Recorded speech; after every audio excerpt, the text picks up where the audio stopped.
You have big shoulders. I do. Yeah.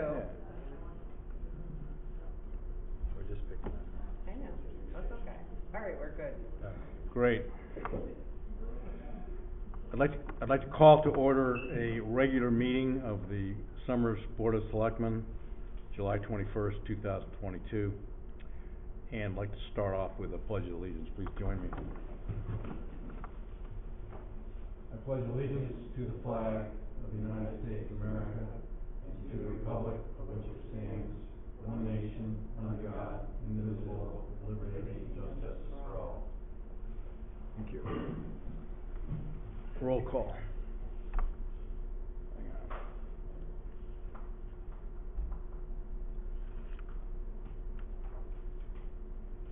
There you go. Oh, put him right there. Well, you gotta do the, give him a call. Put him on speaker and turn it up. Oh.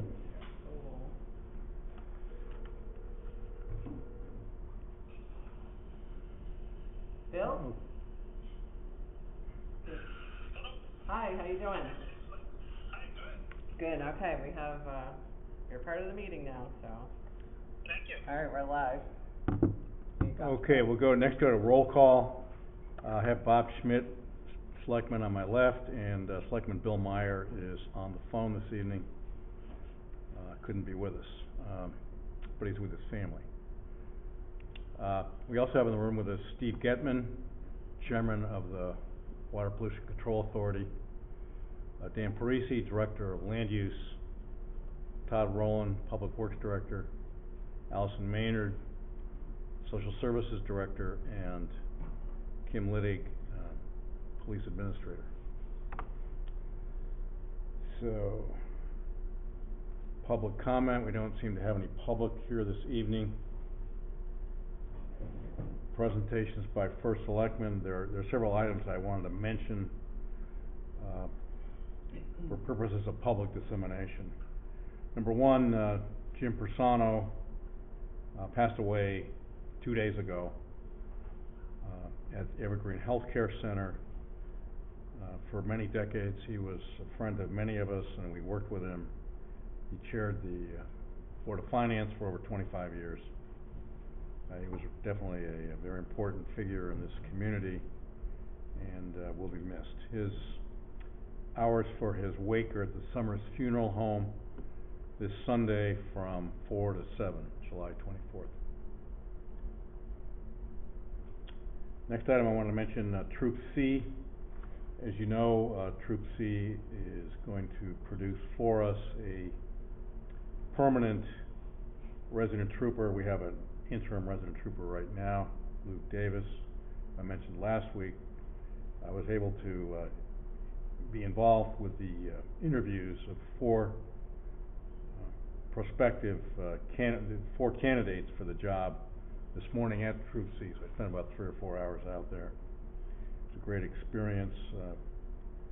I think helpful for me to understand the process and for them to understand our priorities. Number 3, CIRMA, which is the Connecticut Interlocal Risk Management Agency, today delivered a check for $23,268 to myself, representing the town of Summers, as part of their equity distribution program. And basically this is an indicator of the fact that how well they do as an organization based on claims that don't come in, I guess is the way to put it, and fees paid by towns. They're able to return to Summers $23,268 for the year, correct? It's for a year, yeah. Number 4, we have a joint meeting scheduled for next Thursday with the Stafford Board of Selectmen to talk about paramedic response and costs and payment for the costs. This is the second meeting we will have had with them. Our last meeting was 2 weeks ago, and looking forward to that meeting. It'll be followed by a special meeting of the Summers Board of Selectmen the Stafford, the joint meeting with Stafford will be at 6. The special summer board of selectmen, we're gonna have one, aren't we? No, we're not. That's the special meeting. Okay. Yeah. All right. Correct me,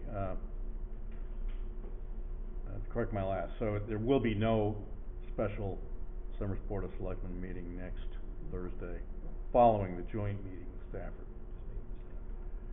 Yesterday, I sent a letter to Senators Blumenthal and Murphy, requesting their support for a grant for the Summers WPCA to cover improvement costs for the wastewater treatment sewage facility that we talked about in prior meetings. We also were informed late yesterday that the House of Representatives in Washington, D.C.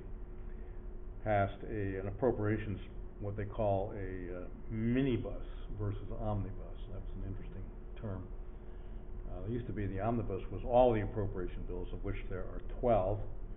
The minibus means they selected 5 separate bills that had passed various committee action in the House and combined them together into one bill, which the House passed yesterday. It includes in it the $945,000 for the Summers wastewater treatment plant improvements. Senate still has to act on this, which is why I sent Senators Murphy and Blumenthal letters to bring this to their attention, explain why this is an important project for our town, and why it's an appropriate project to be considered for their support on the Senate Appropriations side of the procedure.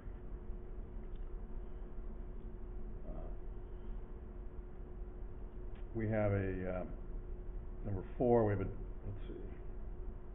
number 6. We had an incident today. I think it's worth mentioning. Fairly serious accident that occurred at the Summers school system, where asphalt was being dumped to improve a surface, and an employee of the contractor was seriously burned from the waist down with asphalt that fell on him, and another person, and so he received exceedingly severe burns. Another person received severe burns on his hands. So it's a tough incident. There will be reports, investigations, follow-ups. The town has no liability that I'm aware of, but it was a tragic accident, and happened just this morning. So that's all I have for presentations and announcements from the First Selectman's office. Tim? Yes. I had one question about that. Yes, go ahead. When you mentioned the trooper, I thought that the agreement was that we were going to hear back a report as to what was the better option as far as a sergeant or a trooper, and that Kim Liddick was going to prepare that report and present it to us before anything moved forward. I thought that was my understanding. Kim, you want to speak at the microphone? So that's still being done, Bill. Wait, let's get rid of the microphone so people can hear you. Hello? Can you hear me now? Is that on? Yeah, it is. Okay. It's on? Yeah, Hello? that's it. Okay. So that's still being done, Bill. The state police, when Rob O'Connor was retiring at the end of June, they put out a statewide teletape, normal procedure for an administrative resident trooper, but we can still escalate if we need to. Just so we have an interim. And we were going to have a report that we had talked about at a prior meeting about pros and cons having a trooper, a sergeant versus a resident trooper. Correct. That report's still forthcoming. Thank you. When do we expect that of it to be available? I think after that last meeting we said in a month. Okay, so possibly our first meeting in After August. vacation, yes. Which I think is August 4th is the next regular meeting. August 4th. Does that answer your question, Bill? Thank you for clarifying that. Great, thank you. Okay. Thank you for the question. Next item on the agenda is the consent agenda with regards to boards and commissions. I don't believe we have any action to consider there. Next item on the agenda is opportunity to add urgent agenda items. I'm not aware of any. Does anyone have any they want to bring up? No. Okay. Bill? No, I don't. Okay. Thank you. Next item is the, under finance, the consideration of transfers that were sent out to the board prior to this meeting tonight. And these are transfers that occur at the end of the fiscal year to basically balance the books with regards to certain accounts that ran over and other accounts that ran under, and it shows how the funds for each department balance, for each allocated amount. Has everybody had a chance to see that? Yes, I did. Yeah, Tim, I did. I had some questions about it, particularly around the fire department's transfers. Is Mike Bryan or John Roach there tonight? No. John Roach is at a meeting with the Citizens Advisory Board for the Johnson Memorial Hospital, and no one else is here from the fire department. They're both on vacation, Mike and Brian. Okay, so And Mike and Brian are on vacation, so. Okay, if we could pull the fire department ones and approve those at a subsequent meeting, because I have a lot of questions there. I'm fine with all the others except for the fire department. I mean, it's the first time they've ever actually gone over budget to the point that they've had to pull money from other departments, and a significant amount of money. So I think we need some more clarification there, especially what's going on with Stafford. If there's no one there to answer the questions, Mike Bryan or John Roach, I'd rather hold off on just that department and approve all the other ones. Yeah, I think, personally, I know they needed to pay much, they didn't have budget for a lot of overtime that was required because of personnel challenges that the department had. I know that's one of the big items they had. Yeah, they had $38,000 for medical supplies as well, which I would assume probably is because we did so many calls in Stafford. So I just...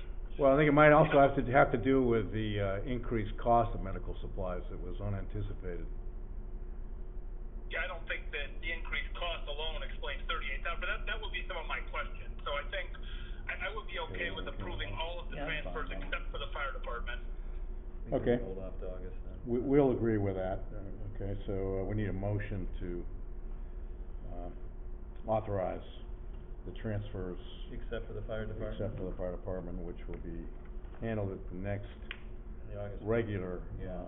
Board of Selectmen meeting. Yeah, I can make a motion that we would approve the end of the year transfers for the fiscal year 2022 with the exception of those for the fire department, and that we will take those up at the August 4th meeting. And I'll second that, Tim. Great. Any further discussion? All those in favor say aye. Aye. Aye. Ayes have it, motion passes. Thank you.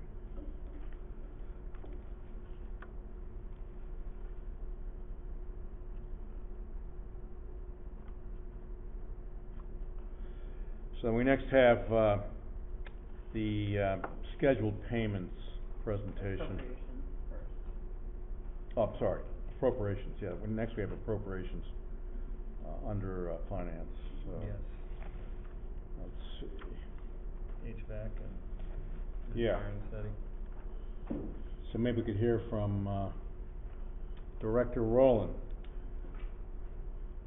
with regards to two appropriation requests, one for the Board of Education's HVAC engineering study and one for the town's community center engineering study. Yes, good evening. Todd Rowland, Director of Public Works, for the record. This appropriation is as the First Selectman just read, the first one is for the engineering study for the HVAC project for all three schools for the Board of Education. This has gone through their own committees as well as approvals, and they're bringing it to the Board of Selectmen to then forward on to the Finance Board next week if approved here. The second one is for the community center we've been talking about. This is also an engineering study, engineering architectural study.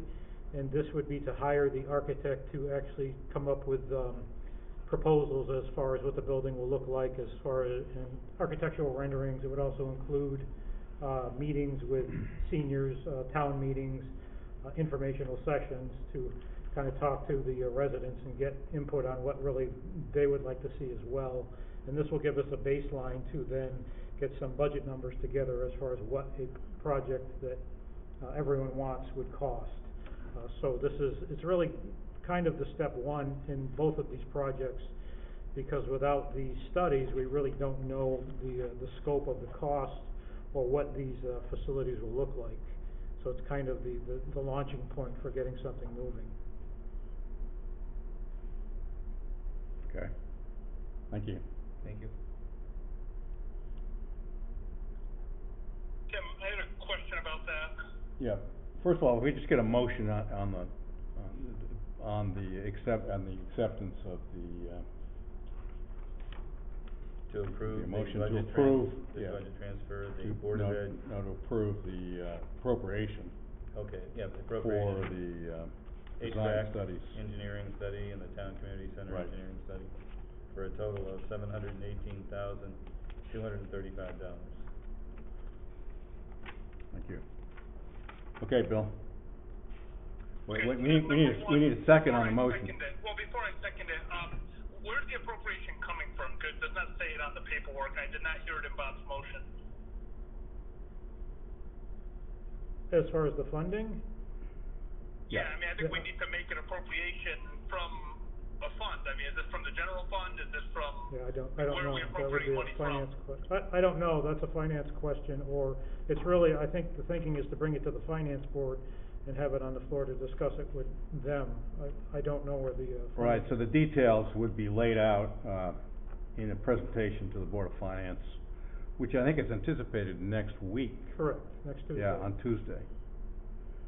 Well, I mean, I think we should have it tonight before we vote on it. I mean, I think I'm a little concerned that our fund balance is running very low. If we make this appropriation, it's gonna leave us with very little left in fund balance, especially when we have a deficit just to do a zero next year because of how much we used in ARP to balance this budget.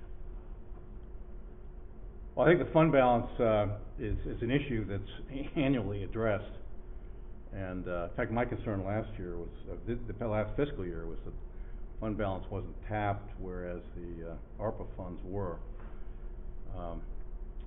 But I think this issue will be clearly, explained, at the Board of Finance meeting, which we are all welcome to join. And I think we need to move ahead tonight. I think we've got a schedule that is important, that we don't, put the brakes on it, and that we move ahead as best we can. I'd agree with Mr. Keeney. Okay, I mean, Tim, if you wanna second it, that's fine. I mean, I'm not comfortable moving forward tonight with all these on it. I have some additional questions when we get to discussion, but just for the purposes of the motion. Yeah, I'll second the motion. Okay, Bob, did you have anything before I ask my question? Sorry, No, I know it's tough on the phone. Yeah, I have no questions. Okay, so I guess my first question and concern is that we'd be using almost our entire fund balance that's left, and I think that the plan for next year was to use some of that fund balance, essentially to balance the budget and level off some of the tax increases, you know, the big tax increases that could be coming down the road, you know, especially with all the increase we've seen in wages and supplies and things like that. And the fact that we did not balance our budget this year, and we used a lot of ARP money to balance it. So that's concern number one. Concern number two, and Todd, this is for you, I guess, but number one, I read through your proposal. I think you and Maureen did a great job with this. I think that this is exactly what we would need if we decided we wanted to move forward with a community center. I guess my question on both projects, including the HVAC, is though, why are we going forward with the design in this level of detail, including like soil tests and all that stuff, if we're not sure we're even going to do this? I mean, it seems to me that the first step would be a community needs assessment to look comprehensively across the town at all the project needs. I know the superintendent mentioned in his letter he has other projects as well, like parking lots and lot of other big ticket projects, roads that we have in town, and all of these things. Can't buy a pole. Before we move forward with such detailed planning, because if we decide not to move forward with the community center, we essentially just wasted $130,000, which is no small amount of money. And the same with the schools. I mean, I think there's a good chance we may not be able to afford all three schools. Why are we going to design systems if we're not going to build them? There's much cheaper, and I've done this, there's much cheaper, very accurate cost estimating that can be done for more like $50,000. We could then put it to a referendum, and if we're going to do this, we could, if the referendum passes, then we can design and build the systems. I'm reluctant to spend $700,000 of our taxpayers' money out of the general fund for a design for projects that may not even happen. Well, I think the expectation is that this is gonna be covered by the bond, reimbursed by the bond. I believe that's the plan at this point. That would be up to the finance board to decide how they would fund any of this. As far as the HVAC project, it's, as you know, the Board of Ed is very much behind this, and believe that this is something that needs to happen, what year or when, probably sooner rather than later. Same is true for the community center. The senior center has deficiencies, as we all know, and have been talking about for upwards of a decade. And this was even identified back in 2018 on the last building committee as one of the primary projects that should move forward. So it's something that's been kind of there for quite a while. And from my perspective, we just, without any kind of architectural renderings and getting input from the residents, we don't know, we just can't give any good information on what we're proposing and get people to come and talk about it. It's always the chicken or the egg thing. I mean, do you ask everybody their opinion and then try to design something? Or do you get some design so that people can get their head around it and kind of look at which site would be best? We think we know, but we have to let the professionals know, and that is some of the soil testing would be part of that. So it's always a chicken or the egg, and I understand the funding, the money it's certainly real money. It's quite a bit of money. If the residents ultimately decide that they don't want to fund any of these, okay, but we wouldn't have done our jobs by at least bringing it to their attention and giving the opportunity for them to weigh in, which is part of these studies. And hasn't there been interest expressed for well over 4 years? Oh, a decade at least. For our community center and... For a better facility than we have in the senior center now. There's some folks that love the senior center the way it is, but it doesn't serve the totality of all of our residents. It serves a very small group of seniors, frankly, and the rest of the building's underutilized for the rest of the time. So moving forward on something that could be utilized by many, many more at least, seems to make a lot of sense. And this comes up all the time. I mean, I get calls on it at least every year, and we've looked at it in 2018, we looked at it before that in 2014, same idea, and we've never gotten to the stage of even having any drawings drawn up to kind of look at what would it look like. So, from my perspective, it's a chicken and egg thing. We need to have something to go to the residents with and say, this is kind of what we're thinking, what would you like to see, if anything, and everyone will have the opportunity at referendum to say yes or no.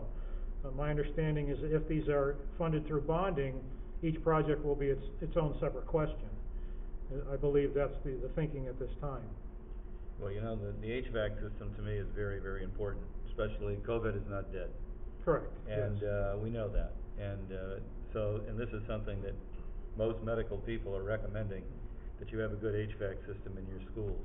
Right. And so I really think we need to move forward on something like that immediately. And it is a big expense, but we've got to get that thing rolling, and we got to help the kids and the teachers out in the town. And right. I think this is a good idea, and hopefully we can get some funding for it. Yeah, Bob, I don't disagree with the good idea. And Todd, I like your plan. And we've had this talk about the chicken or the egg. I guess my concern is we don't know what's going to happen with HVAC. We don't know how much money the state's going to get. Sure. I think we're going to be shocked at how much it costs, and I think we're going to be shocked at how far behind they are on production of units and being able to build out the work, because every single school district in the country Right. is looking to do this right now. Absolutely. So my concern is, why are we designing systems if we're not sure we're going to build them? I know, because I've done this personally. You can get good costing. You can do a commissioning study for about $50,000, get good accurate costs. I did it with 2 cost estimators. We have very accurate costing. That can then be the bond question. Why are we designing it for $600,000 if we're not sure we're going to build it? Because if we only do the elementary school, well, we just wasted $400,000 on 2 schools that we're not going to build. And the same with the senior center, Todd. I mean, is there an option for the architect to kind of do a lighter version of this? Like a $20,000 sketch, as opposed to like a stamped plan with testing and things. I mean, I would imagine they could do a pretty good feasibility and sketch for a lot less money to give our residents a good idea as to what this could look like, a rendering essentially. They may have. We didn't talk about that. We did an RFQ in the spring and sent it out to 20 architectural firms. We had 2 submissions and chose this group to work with as the most similar experience and similar types of facilities around the area. And this is the proposal that they have given us based on our meetings with them. Could we do a rendering? I don't know that really gets us a whole lot farther. I mean, it's really a lot more theoretical, as you know. If you're just doing a rendering, you're not really digging into the bones of the facility. As far as the HVAC concerns, you're right. I mean, getting parts, supply chain certainly is what it is, but once you have this study, you're always going to have the study. It will exist. So even if you only budget for 1 school or 2 or whatever, you still know that you have the need in the other one, and what approximately that would cost, at least in $22. So you can always extrapolate that forward for whenever you do the projects. And the need isn't going to go away. I mean, that's not going to change. The schools are going to need to either be upgraded or replaced or whatever at some point. So what you're saying is these design specifications will be valuable regardless whether you move forward now or in the future. Yeah. The need doesn't go away. It's like maintaining a building. I mean, we can defer maintenance on a building, but we're still going to need to do the maintenance at some point. Well, we know we have issues in these 2 projects, the senior center and the school HVAC projects, and we know we're going to have to address them at some point. Whether we do it now, whether the finance board uses the fund balance or how they decide to fund it, if at all, they may not. This is just, for me, it's just the first step. The next step is to go to the finance board and see what their comfort level is, and they have to decide how they're going to fund it, and then, it gets voted on from there. So, I'm not one of the, as you know, I don't work for the finance department, so I can't answer all of your questions, but from the design and really the need perspective, it doesn't change. It will, whether we do it now or later, it will still be there. And both of these projects are high priority projects for the community, and as the Board of Selectmen, I think we need to demonstrate some leadership and get moving in the right direction. And I'll ask, so Todd, I agree with most of your points. I think my only point in counter to that would be, and I agree the design is good, but why wouldn't we just do like a commissioning type study with cost estimating, and then if the bond passes, let's include in the design, in the bond, the design for all the schools. I think we're making a big assumption here that the bond's going to pass, and that will then wrap it all together. But if the bond doesn't pass, our taxpayers and our fund balance is left with $700,000, essentially that we just wasted. So, and I'll ask my other question will be, what's the rush again? I mean, I guess I'm curious as to why this was presented 2 weeks ago. We're now moving forward $700,000.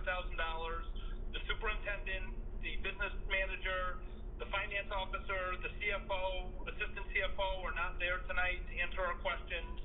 I mean, what's the rush? Why can't we take this up in August when we have more people there to answer our questions and make sure we've done our due diligence? I mean, I just feel like this is a complete rush. As I recall, the HVAC program was initiated 13 months ago, at a time when the thought was they could probably get the job done for somewhere around $1 million. And since then, there have been a lot of other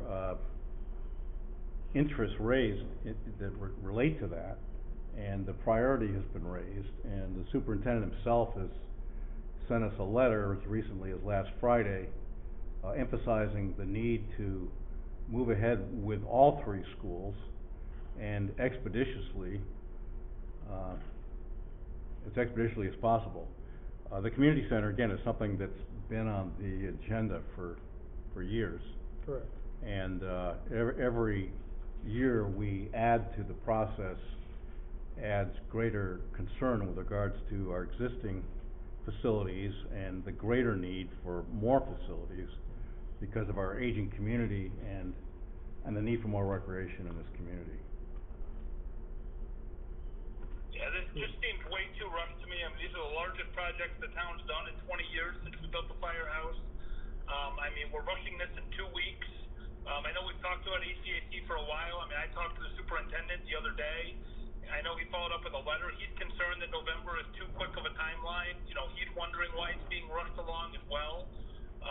So I just don't know what the rush is all of a sudden and why I think we're going to make a mistake here and, you know, potentially waste money. So I'm not in favor of voting in favor of this as proposed. Right. I'm against this proposal in front of us. Well, great. I disagree with you with regards to the fact this is being rushed. This has been talked about for months, if not years, so I'd like to call the vote, please. Yes. All those in favor of the motion, Yes. say yes. Aye. Aye. All those opposed, say no. No. Okay, ayes have it. Thank you. Thank you, Todd. Okay, next on the agenda, I believe we have a presentation of scheduled payments. This is, Payment authorization here. B. $153,000. Yeah, you got it. Okay, do I hear a motion for, scheduled payment authorization? Yeah, I'd be happy to make a motion for payment authorization, by the Board of Selectmen for the total of $653,886.71. Do I hear a second? I'll second that, and I'll also authorize the first selectman to sign on my behalf for the appropriation. Okay. Thank you. Any further discussion? Hearing none, all those in favor of the motion, actually two motions, say aye. Aye. Aye. Aye. Thank you.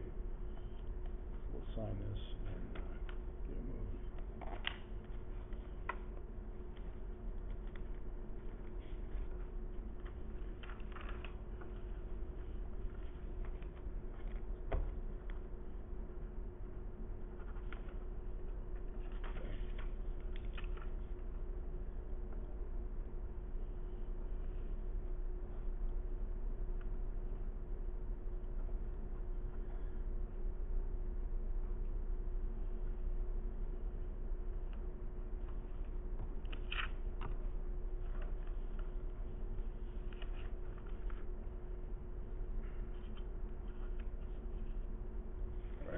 Okay, thank you. Great. You. Yeah. Next on the agenda is updates from boards and commissions. I don't think we have any of those tonight. Under new business, next item on the agenda, new business. The WPCA has an update on the Somersville Treatment Facility. This is Steve Getman, the chairman of the WPCA, and Dan Parisi, who is the, what's your position with regard to WPCA? Superintendent. Superintendent. Yep. Thank you. Thank you. Thank you for this. Microphone, yeah. Is it on? Yeah, Can you hear me just now? get it Okay. close to your, get it close to you. Closer? Yeah. That's better? Good. Okay, thank you. Just to give you a quick update as far as where the plant is and where we're going with, projects and funding or whatever else. So far, this, disinfection season, we have been successful at meeting our permit. However, to be successful, we've had to do extra tank pumping, extra maintenance. We've had issues with a couple of 40-year-old pumps that hadn't gone down. And none of this was budgeted in last year's budget, so we have blown last year's budget by over $80,000. Because of that, we are going to go for a rate increase from $290 a year per EDU to $490 per year for the EDUs.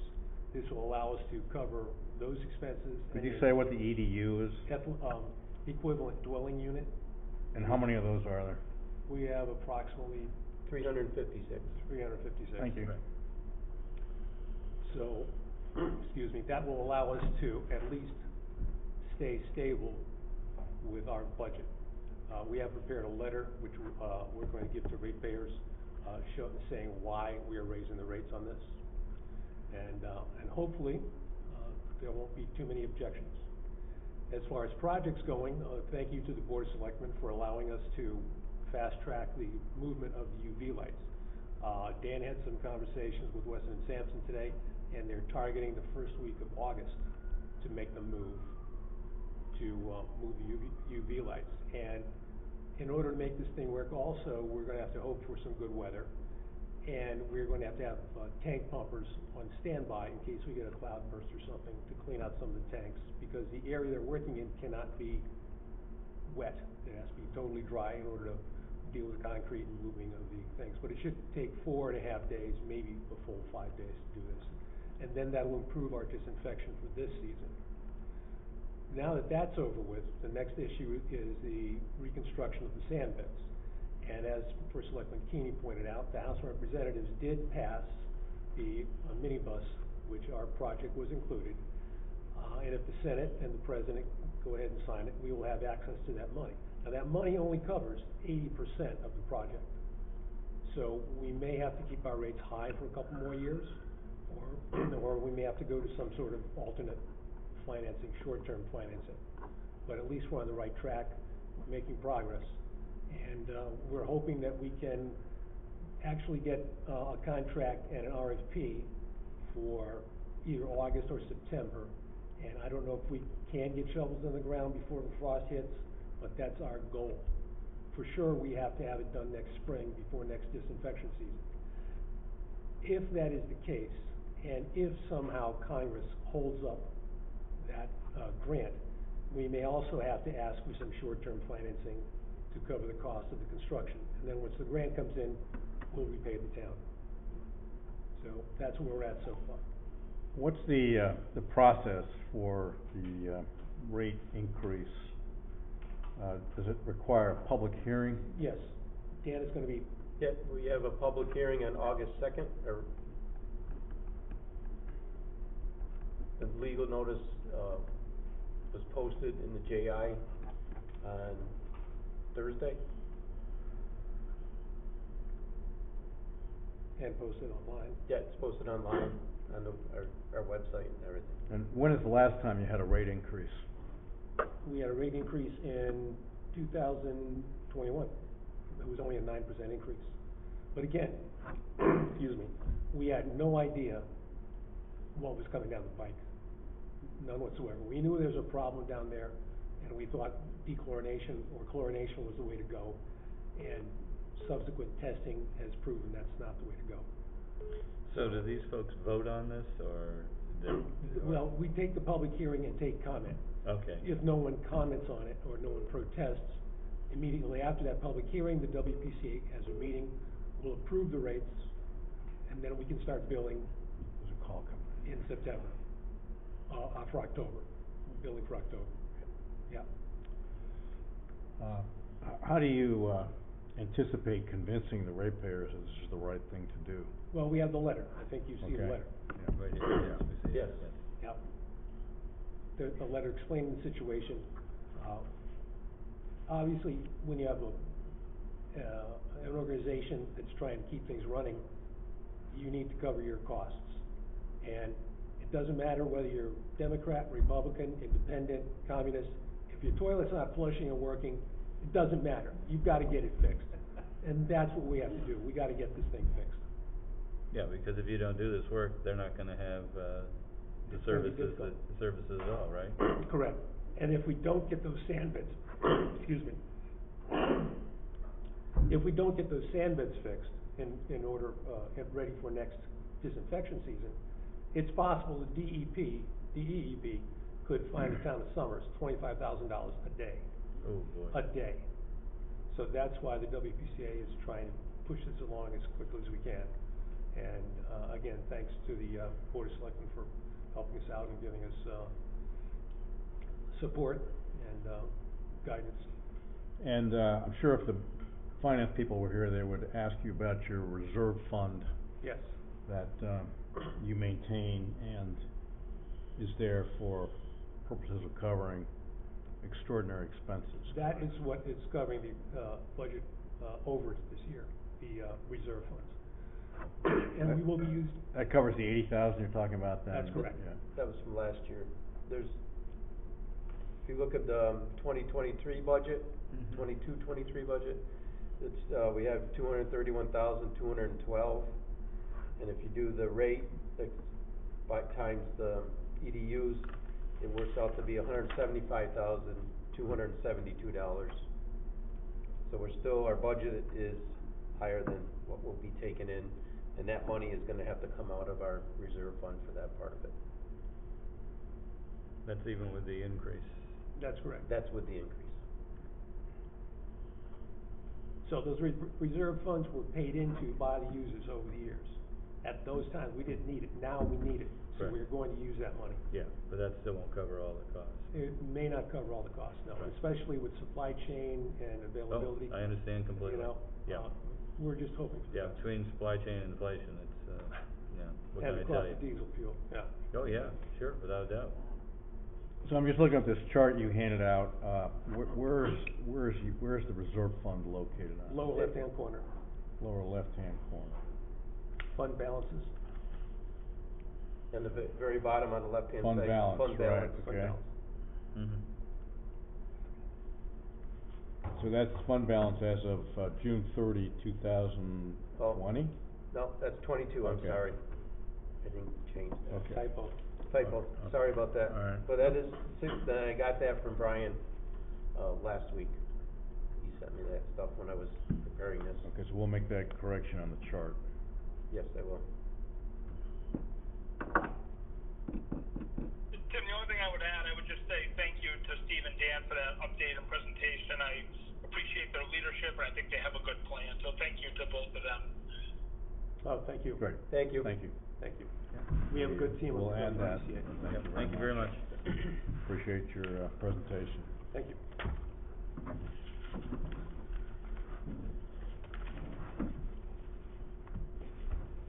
Okay, next on the agenda is the, local traffic authority approval. Ms. Liddig, I think, is gonna make a presentation on this.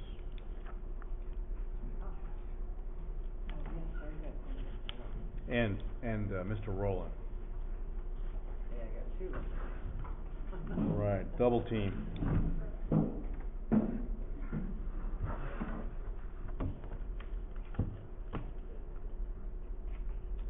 So this was a request from, a lieutenant from, South Windsor Police Department regarding a, one-time memorial motorcycle ride in honor of Officer Ben Lovett, who was killed in the line of off-duty, motor vehicle accident last year. The event is scheduled for August 21st of this year. Will begin on, Route 83 in Ellington at the old school Harley-Davidson, the old TSI, and end at Maneli's Banquet Facility in South Windsor. They will take care of the escort, through Summers. They will head, Route 83 northbound, to Route 190 east. We recommend the local traffic authority approval of this event. So it's kinda like a loop from Ellington through Summers. Yeah, they had a down similar east. ride last year for another officer, and, Mhm. we had officers posted at Route 190 and 83, Mhm. just to hold the lights for them. Yep, very good. Any questions? No, I make a motion to approve it as presented. Okay. I'll second that. Any further discussion? All those in support say aye. Aye. Aye. Ayes have it, thank you. Next item, Director Rowe. We received a request from a concerned citizen about the lack of a speed limit sign on Turnpike Road eastbound, from the intersection with Battle and Mountain Street, towards Main Street Route 190. We contacted the Department of Transportation and requested they investigate. They responded that this request must come through the local traffic authority. I then contacted the police department and they did a check, and the report is attached to this request. So we are requesting that the Board of Selectmen, as local traffic authority, approve the request for a 35-mile-an-hour speed limit sign be installed on Turnpike Road. If approved, this request would then be forwarded on to the Office of State Traffic Administration for their consideration. Very good. Sounds good. Any questions for, Director Rowland? No, I would just make a Okay. motion to accept it as presented. Second. Any further discussion? All those in favor of the motion say aye. Aye. Aye. Aye. Thank you. Motion passes. Thank you.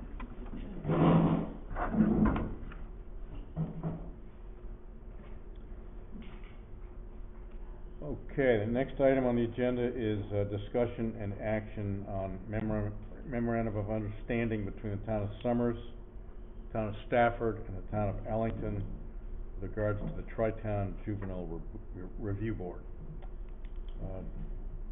Director Maynard is gonna speak to this. Good evening. For the record, Allison Maynard, Director of Social and Youth Services for the town. So a couple of things have taken place. So the Juvenile Review Board is run by Troop C, which is unique. There's only a couple in the state that are run by the state police. So we have lacked any sort of case management services attached to it. Oh, okay. This one she's talking about. I'm sorry. No, Go you're ahead. good, you're good. I'm sorry. Go ahead, please. Yeah, okay. So we've lacked any sort of case management services attached to it, and so, that has been something that we have identified a need for, and so DCF has given us additional funding to all of the youth services bureaus across the state. So I met with Stafford and Ellington, and we both agreed, or all three of us agreed, that to use some of that extra funding to give a case manager additional hours specifically designated to the Juvenile Review Board to provide those case management services. We have the bandwidth within Somers Youth Services with Aidan Connors as our Youth Services Coordinator to take on those additional 8 hours is what's being proposed. So that would increase her to 28 hours a week, and Stafford and Ellington would contract with us and provide some of the funding, just, invoiced annually, for the services, and then Aidan will be servicing all kids who come through the Tri-Town Juvenile So are the Review Board. costs divided up evenly then between the three towns, or? So, yes. Yeah, I wasn't trying to be difficult. Yeah, essentially, I mean, Stafford has a little bit more funding to allocate, so they're gonna offset a little bit of Ellington, So they're gonna put a little bit more in, yeah. Stafford is putting a little bit more in than. Okay, that's okay. As proposed, as it plays out, I'm not 100% sure, but, obviously all their selectmen and women have to be on board and sign the MOU. So But they that have is to how agree, we have yeah. planned it out amongst the three of us, yes. All right, so everybody has to agree. Yes, yeah.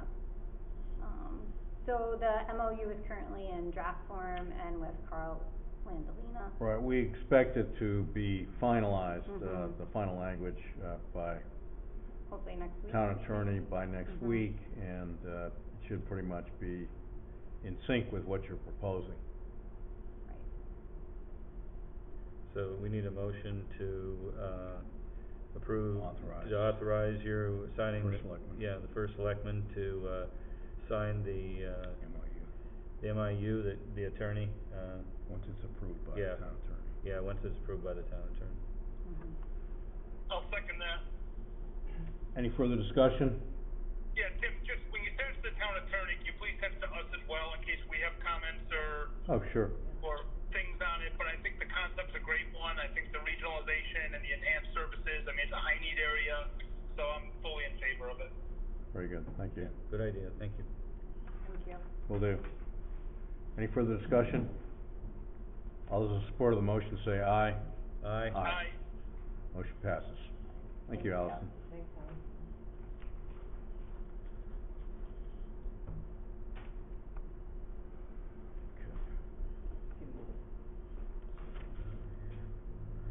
Jared, Okay, next, we have a, staffing request, from, Kim Liddig with regards to the, school resource officer. So we had it posted, for budgeted, it's been budgeted for a school resource officer, part-time position. The MOU with the school is for, 9-hour days, so it would be a 27-hour, a week, position. We interviewed 2 candidates. The recommendation, is. That was on the 18th of, July, right? Correct, this The past interview. Monday, we, had our testing process and, oral boards and a written exam. Myself, resident trooper currently, Luke Davis was present, Tim Keeney was on the board as well. We had requested the state police sergeant, he was unavailable. After the testing process, we chose, Gerard Joyle, for the SRO position.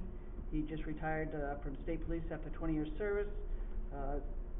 His last 6 years, he has SRO experience. I don't have that paper in front of me. Mhm. You guys have it on your Yes, we have it right there. letter. Yeah, he was, 6 years at Yeah, let me EC find it Goodwin here. Tech in New Britain. Correct, yeah. 3 different schools in, the Hartford area, school system. So we'd like to recommend Gerard, for the SRO position. Is he replacing Craig? He's not replacing, we still have Craig Jones. We actually Jones, have, yeah. 2 SROs, that work in the schools 3 days a week. We, Okay. had retired one a Okay. year ago. We had, one of our part-time officers, in the position, filling, 1 day a week slot. Craig Jones was actually doing 4 days a week.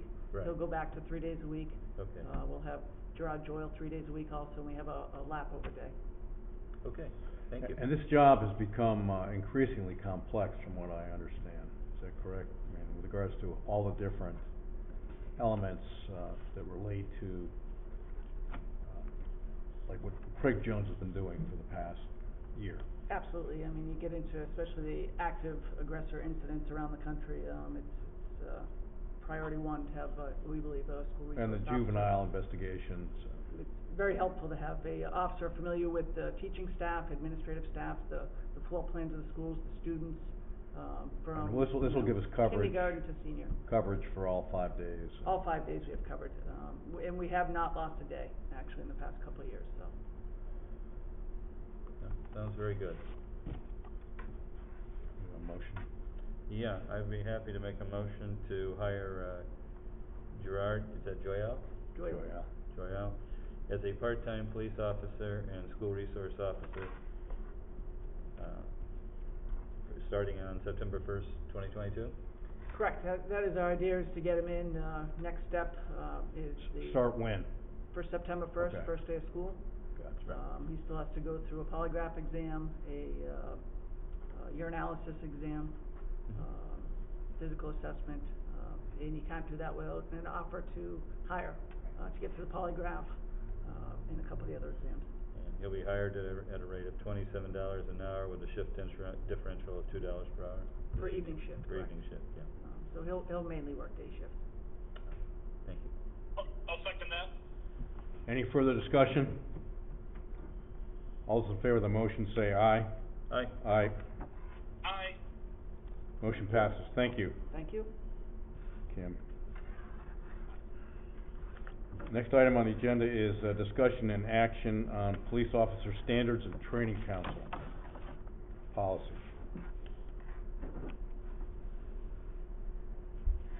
So I think that had to Athletic. do with the, yep, that's me again. It's been a long day.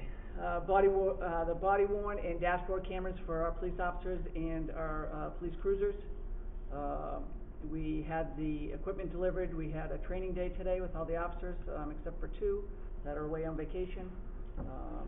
These will immediately go live. All 6 cars are equipped with the cameras now. So this is a standard policy by post, and the state police, that we're incorporating in for the town of Summers.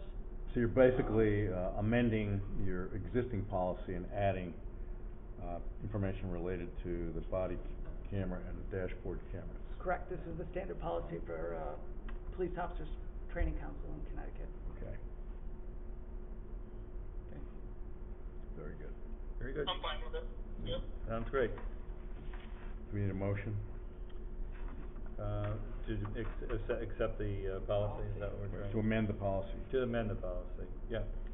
Make a motion to amend the policy, for the, standards and. Training council. Yeah, training Police council for the use of body worn and dashboard cameras. Very good. I'll second that motion. Any further discussion? We will be having a, we requested from a couple other towns their policy on requesting, through FOI. You know, so we don't get like a blanket request for certain video, it's gonna be very specific, and there'll be a cost associated with, releasing footage. So that will be forthcoming. Very good. All those in support of the motion say aye. Aye? Aye. Motion passes. Thank you.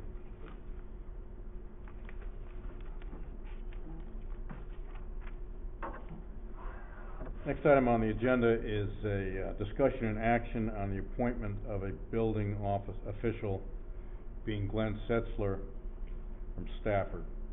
Oh. As you know, we have an existing MOU with Stafford. Glenn was brought on board in early March as a temporary building officer, building official.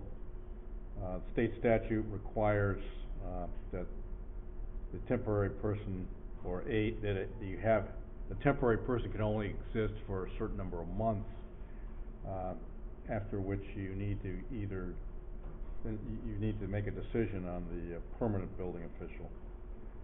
Because this has been working so well with Stafford, and the services being provided by the town have significantly been enhanced, and I think it's going to eventually bring in additional revenue to the town as well.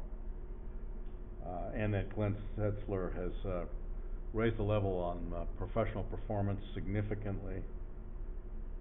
I'd like to hear a motion to authorize that we appoint Glenn Setzler as the Summers building official. So is he gonna work just for us, or is he gonna work for Stafford? He's gonna work just for us, but 21 hours a week. Okay, just. He's gonna continue to work for Stafford. Oh, he will continue to work for Stafford, okay, that was just. But we'll have him for 21 hours a week, as we have had him for the last 5 months. Yeah. But I guess, Tim, to elaborate on Bob's question, I mean, are we paying him as our employee, or is he still gonna be paid through the contract with Stafford? We're still doing the MOU with. Yeah, we can be paid in accordance with the MOU Yeah. contract with Stafford. I would make that part of the motion too, Okay. just to, Part of motion, so the motion would be amended to include, in accordance with the MOU. MOU Yeah. contract with Stafford. Tim, have you run this by the town attorney, this Yes. arrangement? Yeah. Yes, we have. I can send you the emails, so. And it's a 4-year, Yeah. it's a 4-year term as well. 4-year agreement? Yeah, Well, that's my question, because our agreement's only for 2 more months. right. And we're we have making an to- appointment, and then there's a just Yeah. cause provision in there to remove someone. I mean, you can't just remove a building official. No, you So can't. I guess my question would be, would that then lock us into a 4-year term? Tim, I It agree with does. everything you said. He's done a great Yeah. job. I mean, he's top notch. He's raised the level of it. I just wanna make sure that it's kind of an unusual arrangement, that we're okay here. That's actually exactly what it is, it's 4-year term, so, Yeah. And has been approved and looked at by the yes, town the attorney? town attorney, I'll Well, send you. what the email. happens to the MOU then? Do we keep doing subsequent MOUs, or does that then become a 4-year MOU? I think you do the 4-year MOU. Yeah, the MOU gets amended. To follow the appointment. Yeah. MOU gets amended. It just gets amended at that point. Yeah, I think we gotta work that out first, though. I mean, I'm a little bit against this at all, I'm totally All right. for it, I just think this is a little Okay. messier than it seems on its face. No, I get what you're saying, so we just wanna, amend the MOU to a little bit, and then for the 4 years, or? Well, we gotta work Yeah. out the rates, I mean, there's a lot of things we gotta work out, I Okay. mean, we're essentially making it permanent, is what we're doing. Yeah. Yes, that's true. That's That's correct. what we need to do. Well, we can postpone it till the next meeting Yeah. then. Okay, we'll table it till the next meeting. Okay, yeah, no, this is a good move, Tim, the other thing I would ask the town attorney is whether this can be done through intermunicipal agreement under that Title VII, and if that would somehow avoid us having to appoint him to a 4-year term. So I'm not sure how that would work if we say contract with Stafford for our services. I believe the intermunicipal agreement, which we currently have, would just be extended. The fact that you need to do it to hire a permanent building official is required by statute.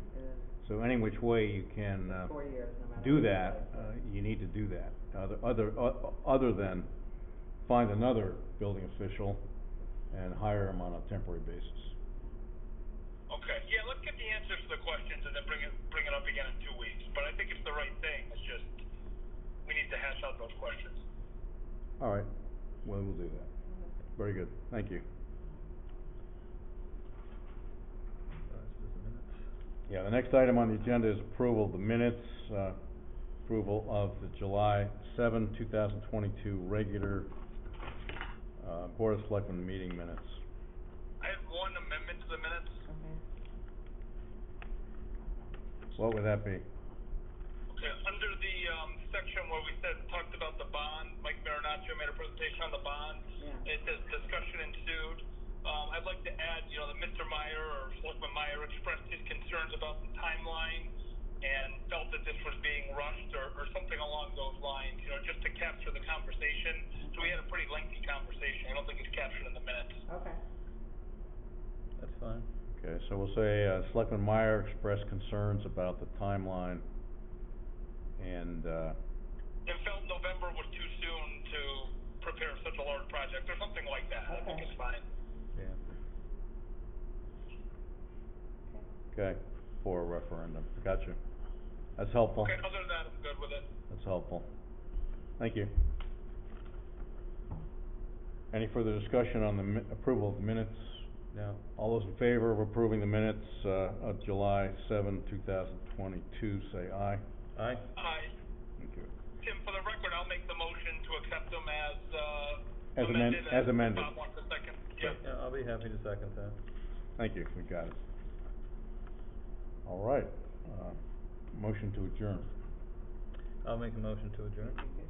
I'll second that motion, and I'll stay on the phone with you since I know we have the Yeah. public hearing. All right, I just have to start this. 7:02, adjournment. Thank you. Be a little late.